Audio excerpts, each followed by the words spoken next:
Welcome once again to the Pitch Report. It's been an exciting weekend with the games coming early to give us time to savor.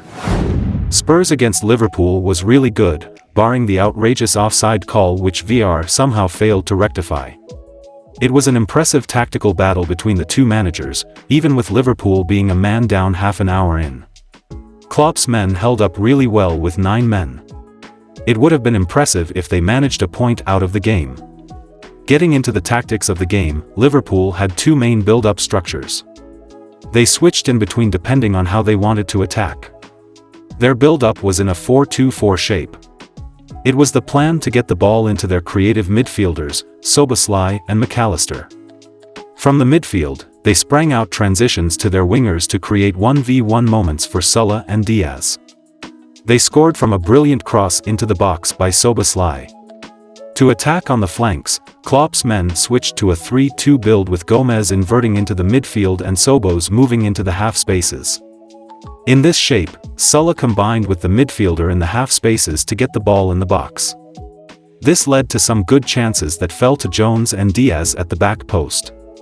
They managed to draw a really good chance with a man down, with Salah serving a good ball to Diaz. Spurs held their own with a central press. It was a 2-3 press with Maddison joining Son high up to hold the Liverpool centre-backs. Sarr joined in with the winger to press McAllister in the middle. The spread press shifted to compensate depending on the side the ball went. Spurs had the Lions' share of possession in the game in all stages. Ange's men were really drilled and very good at bypassing the Liverpool press with a 3-2 build-up shape. It had a fullback inverting, or sometimes Sarr played alongside Bissouma to have a fullback high up providing width. They focused on a flank then switched it over usually to Richarlison to put him in space to put crosses in or attack the right side of Liverpool. Maddison really took hold of the game when Liverpool lost Jones. He retreated and started pulling the strings from a little deeper. Spurs became more dangerous then. He created a couple of chances for Son, one of which led to the goal through Richarlison. He was at the peak of his powers. He is the beating heart of Spurs' attack, and he knows when to release and spark the attacks. He had some shots at the edge of the box as well.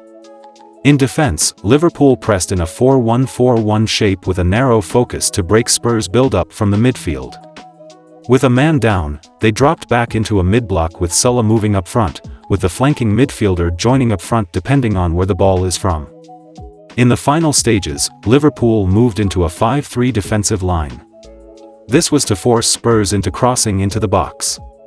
This favored Liverpool because of their strong aerial presence with their 3 centre-backs.